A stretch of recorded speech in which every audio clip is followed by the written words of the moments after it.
Assalamu alaikum everyone. Hope you all are well. Alhamdulillah, I'm doing great by the grace of Almighty Allah. This is Sujan Mahmood before you, the founder and CEO of English Scholar. So welcome to all of you another new videos, and today we are going to do class 6, and in this class 6 we'll make questions with perfect tense. That means আমরা গত ক্লাসে perfect tense দিয়ে হা বোধক এবং না বোধক বাক্য তৈরি করেছিলাম, এবং আজকে আমরা পারফেক্ট টেন্সের মাধ্যমে কি করব, পজিটিভ হা বোধক প্রশ্ন এবং না বোধক প্রশ্ন তৈরি করব। So let's get started the video. Have has আমরা অলরেডি জেনেছি কি পারফেক্ট টেন্স হলে কোনো একটা কাজ শুরু হয়ে শেষ হয়ে যাবে এবং তার ফলাফল বিদ্যমান থাকবে।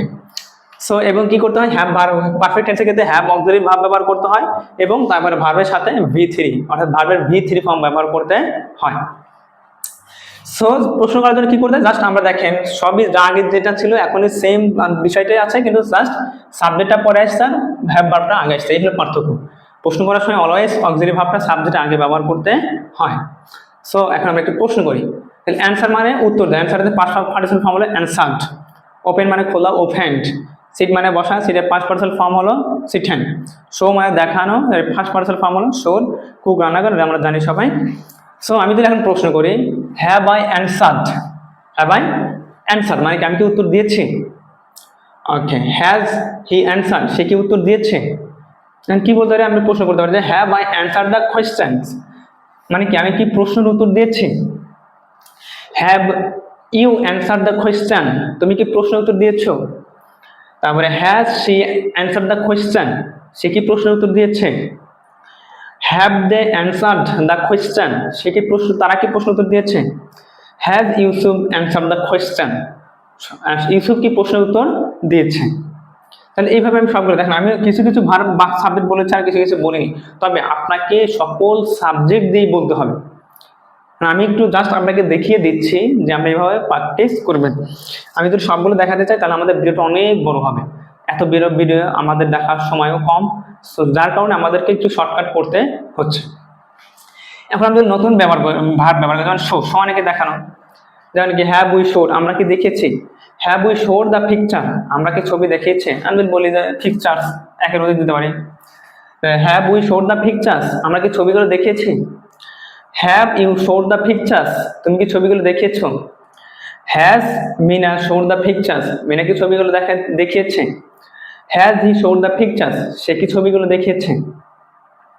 তাহলে কি করতে হবে, আমাদের এই স্ট্রাকচারটা ব্যবহার করে জাস্ট নতুন নতুন ভার্ব নেব এবং সাথে আমরা অবজেক্ট বা এক্সপ্রেশন ব্যবহার করব, তাহলে আমাদের নতুন নতুন বাক্য তৈরি হয়ে যাবে। সো আমাদের এটা কি ছিল, পজিটিভ কোয়েশ্চেন মানে হা বোধক প্রশ্ন। তো এখন আমরা চলো একটু না বোধক প্রশ্ন তৈরি করি। না বোধক প্রশ্ন করার জন্য কি করতে হয়, অক্সিলারি ভার্বের সাথে শুধু নটটা যুক্ত করে দেবো, তাহলে হয়ে যাবে। দেন হ্যাভ থেকে হ্যাভন্ট, হ্যাজ থেকে হ্যাজন্ট। এখন আমি যদি বলি যে haven't we opened the door, মানে আমরা কি দরজাটি খুলিনি? Hasn't he opened the door, সে কি দরজাটি খোলেনি? Hasn't she opened the door, সে কি দরজাটি খোলেনি? Haven't they open the door, তারা কি দরজাটি খোলেনি? তারপরে hasn't Yusuf open the door, Yusuf কি দরজাটি খোলেনি? হ্যাজন্ট মেথা ওপেন দ্য ডোর, যে মিনা কি দরজাটি খোলেনি? এরপরে মনে আমরা একটা ভাব নেই, যদি বলি haven't I cooked hotchpotch, hotchpotch মানে খিচুড়ি, উচ্চারণটা হবে হচ পঞ্চ, হচ ফচ মানে কি খিচুড়ি, হচ ফচ মানে খিচুড়ি। তাহলে হ্যাভেন্ট আই কুকড হচ ফচ, আমি কি খিচুড়ি রান্না করিনি? হ্যাভেন্ট উই কুকড হচ পচ, আমরা কি খিচুড়ি রান্না করিনি? হ্যাজন্ট হি কুকড হচ পচ, সে কি খিচুড়ি রান্না করেনি? হ্যাভেন্ট ইউ কুকড হচ পচ, তুমি কি খিচুড়ি রান্না করনি? হ্যাজন্ট শি কুকড হচ পচ, সে কি খিচুড়ি রান্না করেনি? হ্যাভন্ট দে কুকড হচ পচ, তাকে খিচুড়ি রান্না করেনি? হ্যাজন্ট ইউসুফ কুকড হচ পচ, ইউসুফ কি খিচুড়ি রান্না করেনি? হ্যাজন্ট মিতা কুকড হচ পচ, হ্যাজন্ট মিনা কুকড হচ পচ, মিনা কি খিচুড়ি রান্না করেনি?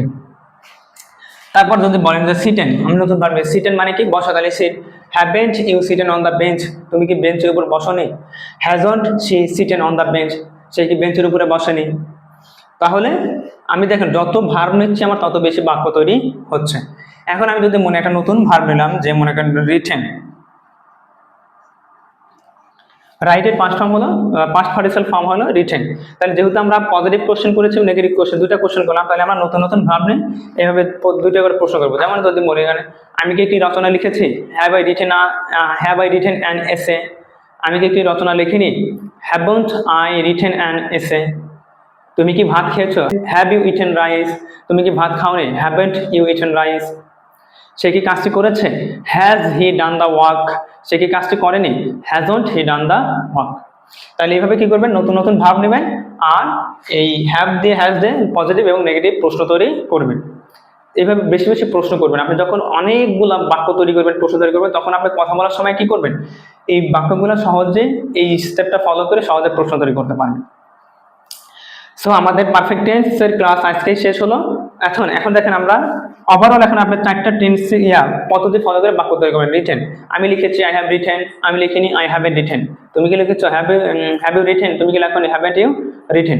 মানে যেহেতু আমাদের চারটে স্টেপ শেষ, এখন আমরা চারটে স্টেপ ফলো করে বাক্য তৈরি করব। সো আজকে এ পর্যন্তই। অবশ্যই প্র্যাকটিস করবেন ক্লাসগুলো, এবং আপনি যদি ভিডিওটা আজকে নতুন দেখে থাকেন অবশ্যই প্রথম থেকে ভিডিওগুলো দেখবেন। আর প্রথম থেকে দেখলে আপনার কি সব কিছুই পাবেন ইনশাল্লাহ, এবং প্রথম থেকে দেখলে আপনার সবগুলোকে বুঝতে সুবিধা হবে এবং ইংরেজি চর্চা করতে সুবিধা হবে। যখন আপনি ভালোভাবে প্র্যাকটিস করতে পারবেন ইনশাল্লাহ কথাও বলতে পারবেন। তো আজকে এই পর্যন্তই, দেখা হবে ইনশাল্লাহ পরবর্তী ক্লাসে। আসসালামু আলাইকুম।